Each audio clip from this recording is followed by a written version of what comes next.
Welcome to Mortgage Magnates and University, and this is our latest fireside chat. I'm Chris Baker, your host, and I'm really excited you're here today because we have an amazing guest again. She is actually one of the most powerful women leaders in her industry. She founded a company called Massively Human, and she's here today to help you with game-changing transformation of your business. For more than 20 years, Kathleen Seeley has been working with individuals and corporate leadership teams, facilitating game-changing transformation in a leadership capacity and team functioning. The tools that she shares and will share with us today here are practical, and her experiential method for teaching makes them immediately applicable when you're done watching this video. Her work is targeted to create sustainable, values-driven cultures and develop values-based leaders. A values-based approach is actually emerging among leadership around the world as a pathway to a more stable and sustainable future. A focus on values takes us to a level of awareness beyond the short term and enables insight into meaning and purpose. Please welcome one of the most influential women in her industry and the founder of Massively Human, Kathleen Seeley. I'm thrilled to be here, Chris. Thanks for having me. Well, thank you. And we're really, really excited to have you here because we love your story and the things that you bring. And obviously, we've seen some of the things you've done out in different industries with transformational change and things like that. And we really find your story to be quite fascinating. And if you could just describe yourself and kind of your history and sort of how you developed into the Kathleen Seeley of today, maybe we'll get started there and then we'll continue on. Sure. So I would say that I'm almost an accidental speaker, and I'm living a dream I never knew I had, because my roots really are in corporate leadership development, and it's sort of a little bit of everything. But way back in the day, I used to run, in the history of my early career, I used to run nonprofits. And I worked with people living with HIV and AIDS, and I worked in hospice, people who are dying, and then I worked in a child and youth, for the Ministry of Children and Families. And then I had this opportunity to get on this training project with Ford Motor Company.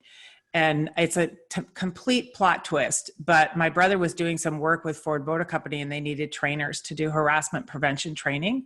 And he said, oh, my sister would do it because I'm American and Canadian, so I could travel all over the States. And I got the bug for teaching people. However, that training program was really designed it was policy training, do this, don't do that. And I realized there was a lot of resistance to it. And in my mind, I'm thinking, what if people could be in charge of their own destiny? What if they wanted to treat each other better as opposed to being told how to treat each other? So the early days of my training career was really teaching people from the outside in, thou shalt do this. And then I went, that when people tell me what to do, I don't like it either. So that set me on a path of exploring how to bring out the best in people. And it just led me, one thing led to another thing, led to another thing. And in the early days, I would read a book and think it was interesting, create a workshop. And in the beginning days, I also was just coaching people as I ran a nonprofit. And one day, one of the guys I was working with said, would you be willing to share this with my team? This is really good stuff. And that sort of took me from working one-to-one, one-to-many. And as I developed that, the team leadership stuff, it was really around conflict resolution, communication. I thought, I'm doing this work now. It was nearly full time. I should probably get an education. What do I know? So I went and got a master's degree and in leadership at Royal Roads University. And I just became so focused and fascinated by values-based leadership. But at the same time, I also decided to build my capacity to set goals. And I began to study with who is Jack Canfield, the Success Principles, Chicken Soup for the Soul, all that. And I took one of his courses and it changed everything. It was a game changer in my life. And I began to get involved in Jack's work. And then there was a point where he noticed me and he said, hey, do you want to do some work with me? Will you help me design this program? And that was 10 years ago. So 10 years ago was the first time I actually stepped on a big stage with Jack Canfield. And in the meantime, I'd been developing my corporate leadership work, as well as building my profile on stage. So I sort of bring this corporate feel with transformation together in my leadership development program. So it's sort of accidental. And then just things kept going and going and going. And now I have a company called Massively Human Leadership, and also another branch called Be Massively Human. And I really specialize on three things: personal transformation, goal setting, and really through a format of alignment coaching. If what you're working towards is in alignment with your deepest held values, you're more likely to follow through when times are tough. Corporate leadership development, as well as I have a huge part of my practice that I train trainers on how to use this work with their clients. So that's sort of the story, and how the Massively Human piece was over the years. I have found in my own development and working with other people, the more they could bring their whole selves to work, the less they had to kind of check their selves at the door to go to work, and then when they go back home, leave their work at the office. To me, I realize that's completely impossible, and that is unrealistic expectation to put on yourself and others. It's like, what if I could bring my whole self to work? What if we were a collection of humans working towards a common goal? And that's when I came up with just being massively human, being us. And then the leadership piece is, well, we need people to lead the way. So we need massively human leadership. So that's kind of a real short version of the past 25 years of my life. Well, I love it, and I think it's amazing. It is fascinating, and obviously the name Massively Human is a great name for that, because it is about transformation, and it's about changing the way leadership is nowadays, and even just leading yourself, right? And I think that really speaks to that. So you're described, Kathleen, as a transformational coach, and we are certainly in a time of transformation, and a lot of people are thinking through their own transformation, what the future looks like for them. What would you say to viewers right now about their future and transformation in general that will help them kind of develop into what they're about to become? So I like how you said about to become, because transformation is a different thing than change. Transformation requires that we realign ourselves to the new reality. And how we do that is by questioning our beliefs, by saying, is the way I thought pre-pandemic, for example, going to serve me post-pandemic? Because the world is very different. So I need to learn how, if people can learn how to question the belief systems that they have in order to realign themselves to the new reality. And it's not, you're not throwing your beliefs away. You're not throwing your values away. You're just realigning yourself. And it requires a lot of self-reflection and being willing to take a good hard look at yourself and say, what do I want to create going forward? And my favorite quote for today is, all times are good as long as we know what the times are good for. So really getting back into, why am I doing this? What is my core motivation? What's driving me? And tap back into that to realign yourselves to this new reality. And I think, everyone's going through this, right?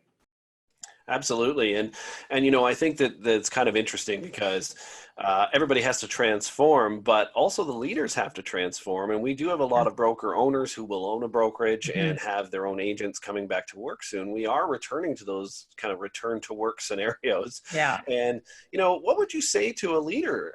How are you going to handle your teams who are going to be almost reluctant to come back to work, and sort of, what's this going to look like for everybody, and how should a leader handle the return to work scenario? Well, first of all, it's about understanding your own reaction, because, your energy sets a tone. The culture of any organization is a reflection of the leadership's values and beliefs, right? So checking in on your own, being very transparent about what you're afraid of, but also knowing that anything, like you're able to navigate it. So the biggest thing that I would say for leaders is to be aware of their own biases and understand their own fears. And the fears don't need to have a vote in the equation. We just have to notice that they're there. But more importantly, creating space for people to actually have whatever emotion is showing up for them. if we're pretending that everything is fine and that nothing has changed, you're not allowing people to just ground into their own possibility to sort of meet the moment. And every emotion is fine. It's just what you do with it. So my number one thing that I would say for people is to just allow for the dialogue to say, this is really scary. And not necessarily the leader saying, I'm scared. I don't mean it that way. But what I mean is allowing for the conversation and the dialogue, and just allowing more space and more time to reconnect people from that place into possibility. Does that make sense?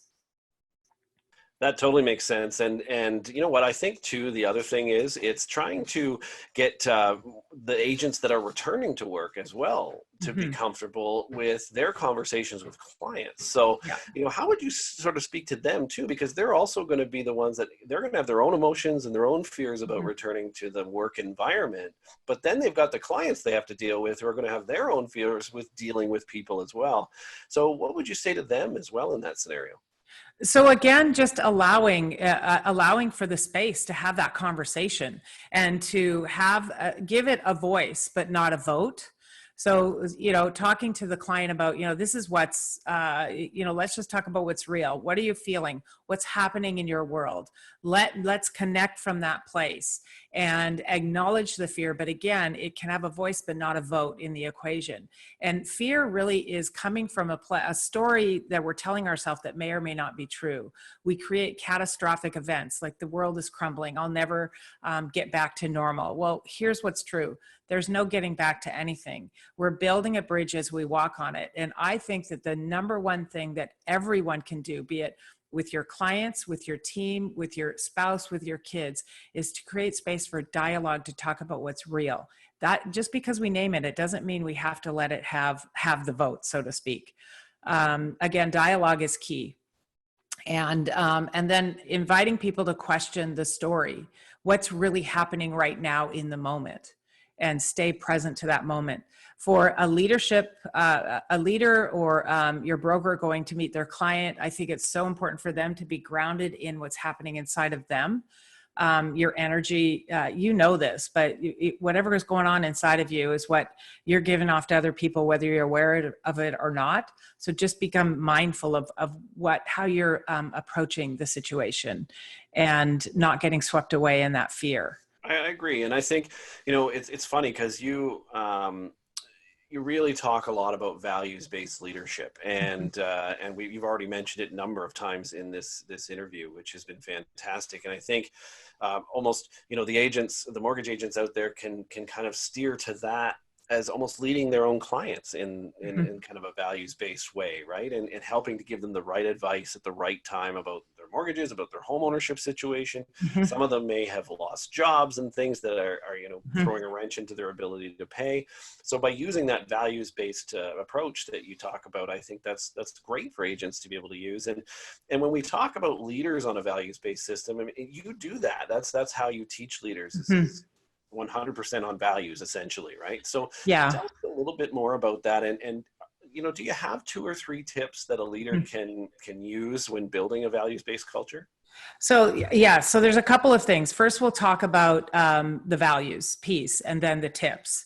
So understanding that our values show up in our behavior. So having your brokers being able to pay attention to the words and the actions of the client to see where they're coming from. And our values map to levels of development. Right now, our people's focus is really on rebuilding the foundation, the financial foundation, that feeling of safety, as well as, people have been isolated. They're going to have to rework on relationships, re-engaging with the world, both as a leader, as a broker, as a client. So understanding that our values are an expression of where we are in our life at the moment. So learning to listen into that. And how to use values from a leadership perspective is recognizing that our values underpin everything that we do, okay? So you've bumped up against a value when something really triggers you or something really inspires you. So fear is a trigger. and being able to have that dialogue around where that value maps to, sort of what part of their life is being disruptive. And right now it's really foundational, that finance and health and safety.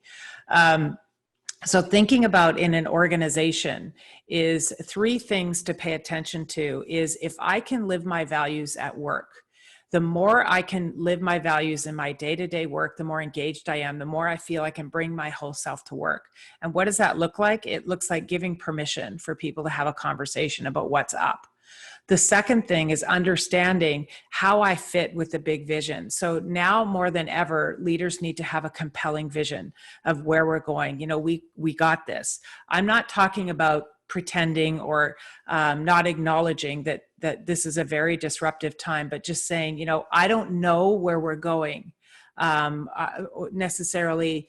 That's not quite what I mean. I can't see the future, but what I do know is that you have a part in it. And as an employee or a leader, my direct reports need to see themselves in that future. Okay. And then the other thing is, when we talk about values and values-based leadership, our values connect us, our beliefs can pull us apart. So you and I might have the same value of family, for example, but the belief around family is different. So I have my belief, you have your belief. And as a team, a leader needs to say, what does it mean to us? It doesn't mean you set yourself aside. It's like, you see this, I see this. What do we see? How together are we going to move forward, understanding that our values underpin everything that we do? They show up in our behavior. What might that look like if we're moving into the future in a positive way, and get agreement on that? Does that make sense?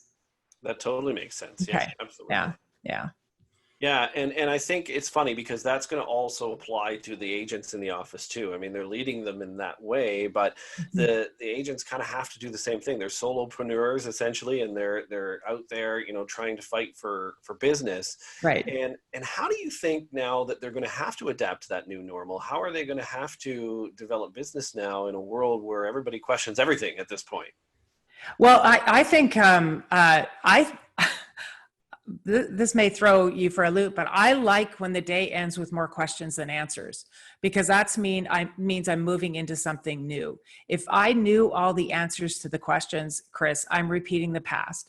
And that is just rearranging deck chairs on the Titanic. How we operated 6 months ago, 3 months ago, 2 months ago isn't going to take us into what's required for the future. So essentially, for your brokers, for your leaders, for people dealing with your clients, it's really understanding, you know, what are my deepest motivations? What are my needs? What is the why of what I'm doing?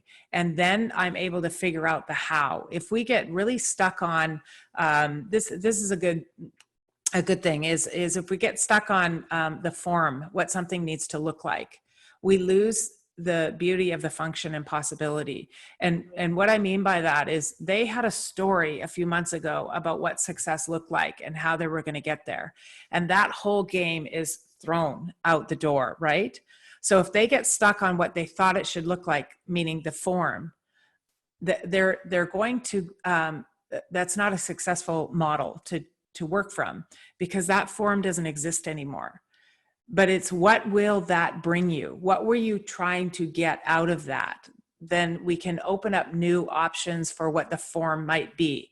I hope I'm not getting sort of too wordy for that, but we can get so stuck on what something needs to look like. And I'll give you an example of a client of mine, a guy that I coached. He said he lives in Calgary. And I said, you know, what's your goal? And he says, I want to double my income. And I said, well, what will doubling your income bring you? That's a fundamental question. And he said, well, I could buy a house in Calgary.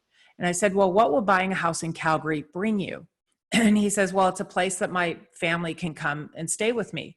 Well, what does having a place that your family can come stay with you bring you? And he said, well, a closer connection to my family. So you see how the doubling the income is really, it serves many purposes, but essentially for him, it was to have a connection to family. So is there another way you can have connection to your family up until the time you double your income? So that's what I mean by getting stuck on the form, the way you thought the world worked 3 months ago. That's not going to work today. So getting out of form and into function, what is that? What is what you're doing bringing you? And are there other ways to accomplish that? As well as that's how you serve your clients. You know, their picture has changed. Like you said, some have lost their jobs. Like so much has changed. It's like, how can we track back to move forward about what is the core purpose of it? That's a profound shift between getting stuck on, I want this car, or I want to double my income, or I thought I'd have this much revenue, as to, well, things have changed. I could lose myself in that, or I could transform and meet the moment. I love that. And I love how you dig in with your clients and really try to flesh out what that really means, doubling my income. Well, obviously means something else. It doesn't mean doubling your income just to watch the number grow. It probably means things like you said, family and other things. And I think Yeah. that is something that is really changing right now. And we have, this industry is now thankfully full of female leaders, brokers, broker owners. They've developed a group called WIMI, which is Women in the Mortgage Industry. And they're doing a lot of things that blur brand lines, like things you'd love to see in industries where, the brands don't matter in some ways just because they're helping to develop each other, which is fantastic. As we reopen, though, we have heard from some of our female members about the new reality and how that has changed. And that has also changed their own values in some cases. Oftentimes, they're trying to get back to work, or will be trying to get back to work with the kids still at home, whether the province that they're living in reopens the schools or not. What would you say to these leaders and female brokers and agents out there that, are trying to adapt to that change? And that's not to say men don't adapt to that change as well. But for anybody that's trying to adapt to that change with kids still at home and things, what would you say on this particular topic, and how things are going to look different? Well, that is the big conversation. That is one of the conversations I have most often with leaders that I'm working with, because a few things. Many people aren't going to be returning to the office, and I'm sure that's the same in your industry. And so if someone is staying, I'm going to talk about two things: staying at home, and then also coming back, having to manage that stuff going on back at home base. Is initially, when people work from home, there's two extreme reactions. This is awesome. This is horrible. But as they settle into the groove, what people have to recognize and learn and understand is how to have very clear boundaries on their time. And what I mean by that is actually giving a little grace to kids, be they, young ones or teenagers. I have a 15-year-old at home who tugs at my time because she's home all day and I'm home all day. And it was never like that before. So really creating space for the new normal to emerge, and also setting clear boundaries. You can always go, well, I just want to answer that one more email. Just start dinner without me. But recognizing that sort of that distinction between work time, family time. And some of us, for entrepreneurs, self-employed people, the line is already blurry, but recognizing that human in your house needs some attention, but also needs some clear boundaries. So that's one piece. And then as people work from home more and more, the next thing that emerges is the loneliness factor and the isolation factor. How do we reconnect teams from a remote place? But also when they all come back to work, the whole everything has changed. As you said, we're different people coming in. So if you're working with, and we're specifically talking about women, and yes, it applies to men as well, but specifically for women, generally speaking, they're kind of managing both. So allowing more flexibility in that schedule to reintegrate back into the workplace while supporting their kids at home.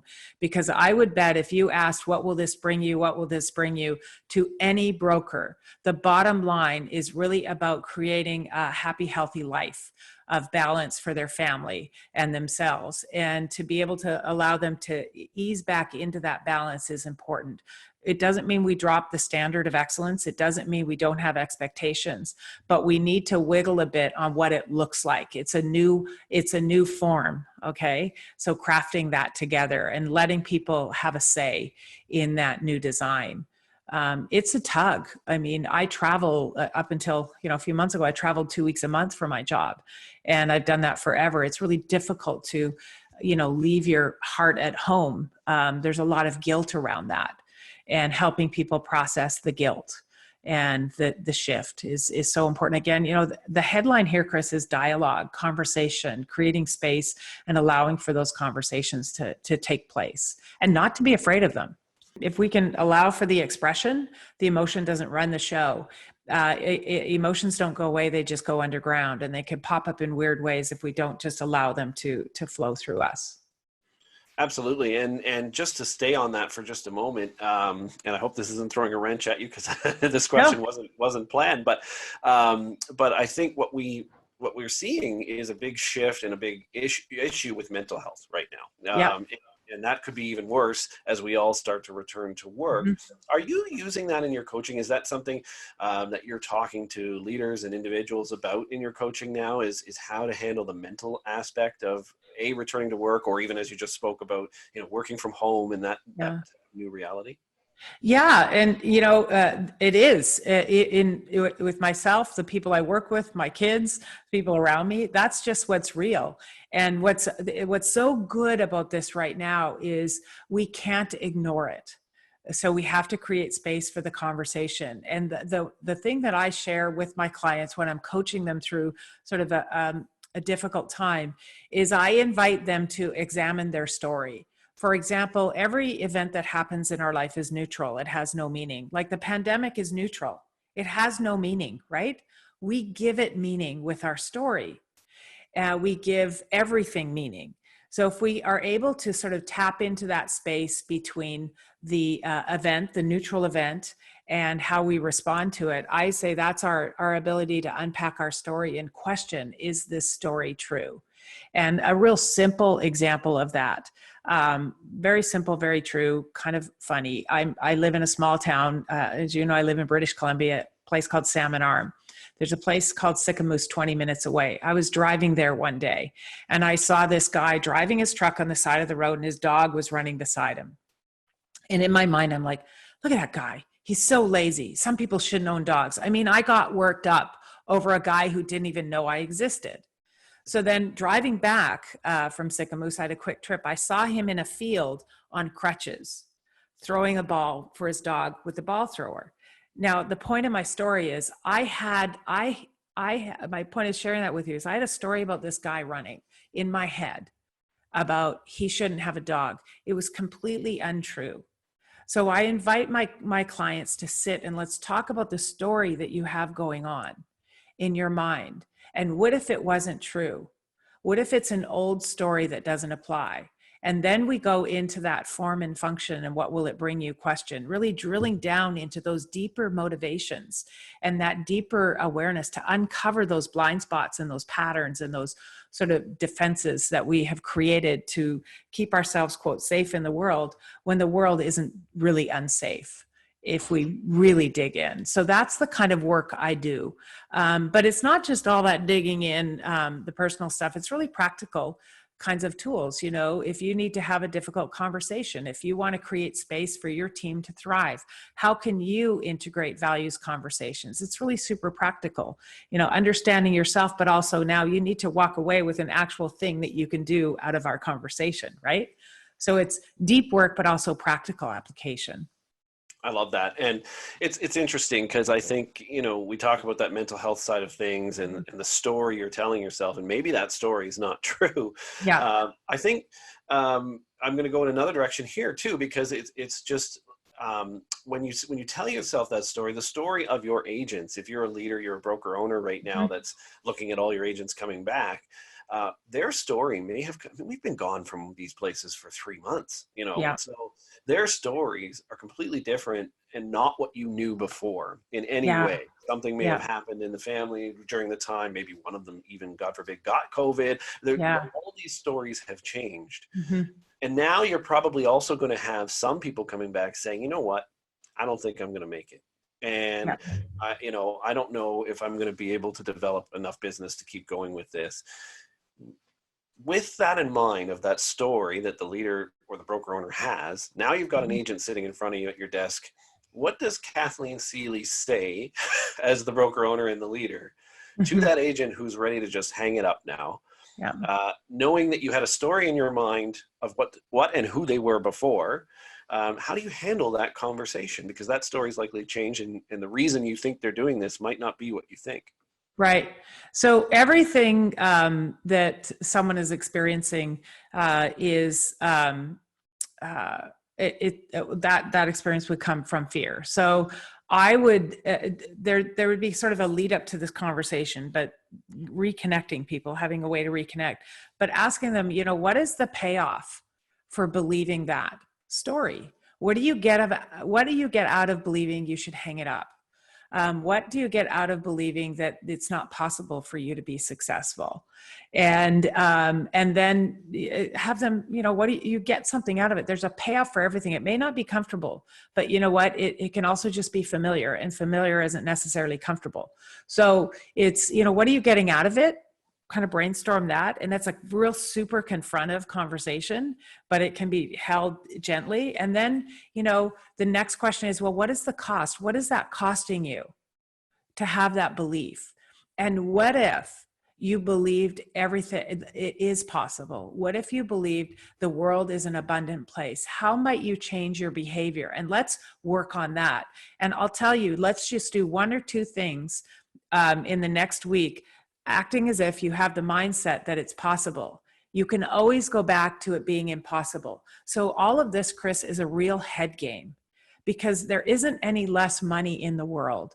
It's just redistributed. As a matter of fact, there's more, right? There's everything is possible. And I'm not suggesting it's easy. My business took a hit of a couple $100,000 overnight. So I'm not without that moment of fear. Oh my gosh, what's going to happen? And then I just went, you know what? I absolutely believe in opportunity and possibility. I believe in my team. I believe in myself, and I believe in people. And so it's about questioning those stories. So here's the bottom line. If I wandered off a little too far on that one, is what is the cost and what is the payoff? What do you get out of believing that it's over? And what does that cost you? Sometimes when there's that emotional tension, when things get tough, people lower their vision because it's uncomfortable to believe anything is possible. And by lowering your vision, you're just diminishing your own possibility. And at the same time, allowing space to feel crappy and scared.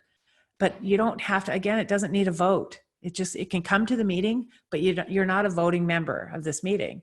And if we acknowledge it, it loses its power over us.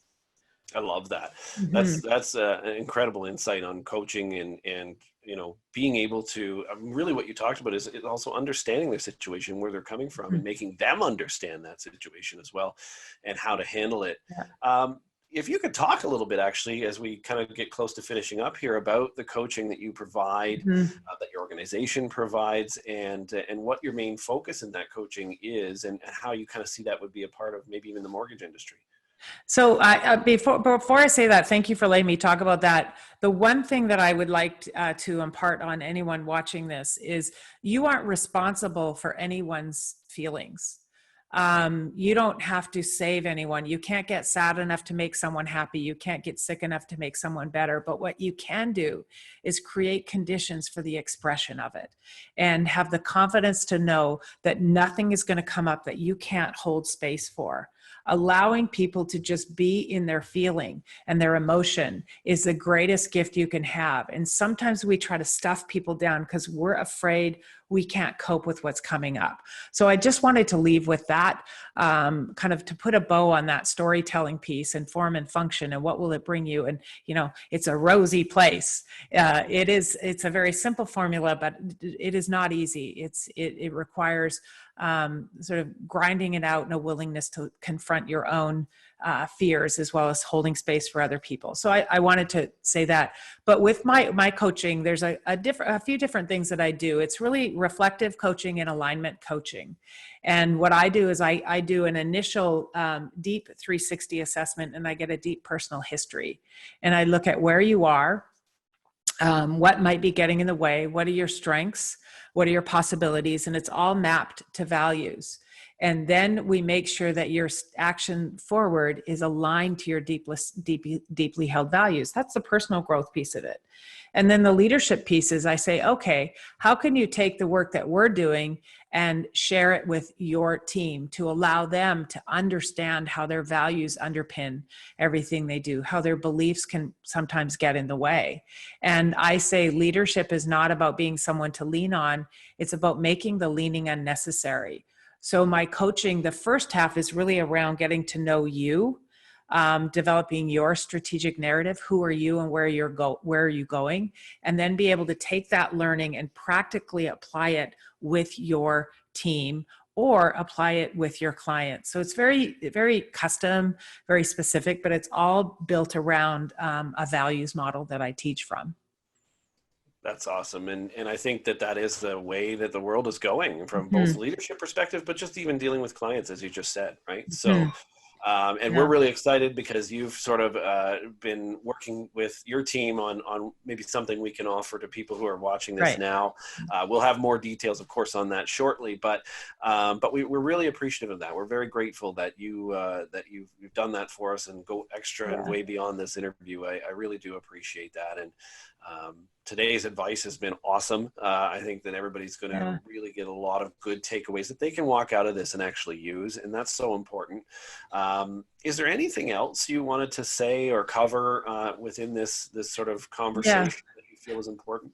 So a couple of things. First, thank you, and thank everyone who's taken the time to watch this. I appreciate it. And I will talk about we do have an offer for some coaching, but also we have a free values survey that will include for people to just look at how their values underpin everything that they do and to get some insight into themselves. And that might ignite a further conversation with us.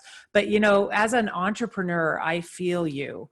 I understand that we have to learn how to meet this moment from a place of recognizing and acknowledging that we have fears. The whole landscape has changed, but also to reframe it as a real opportunity. I am not a Pollyanna that I don't see that everything is perfect, but I'm super practical. The glass is half full kind of person, but it's also refillable. And I'm super pragmatic and practical, but also I believe anything is possible. Nothing is fixed. No one is a lost cause. I've seen miracles every day in my work. So I have my work or my coaching is about getting to know you and your needs. It's not a package deal. I have to know you first. I know where we're going to start. I know where we're going to end, but I get to know you in the process. So that's what I'd like to leave you with, but also a thank you for your time and inviting me on your show. Well, thank you so much. And I know that, as I said, a lot of people are going to get a lot out of this. I hope they take advantage of some of that coaching you've talked about, or even just the free survey to help understand their own values. I think that's an incredible thing to have right now. Like that is something that I think people are going to need as they start to think about walking out the front door again and going back to the office. So I think that's huge. And I want to thank you, obviously, for being here and the time you took. And obviously a lot of detail went into it. And we really, really thank you for that. And you know what? We wish your speaking business gets back into normal groove again and everything as well. And we wish you great health. Thank you. And we really appreciate your time today. Thank you. I'm loving working online. It's awesome. I get to spend time with my kids. So I appreciate it. And you take care and stay healthy and happy. You as well. Thanks so much, Kathleen. Thank you.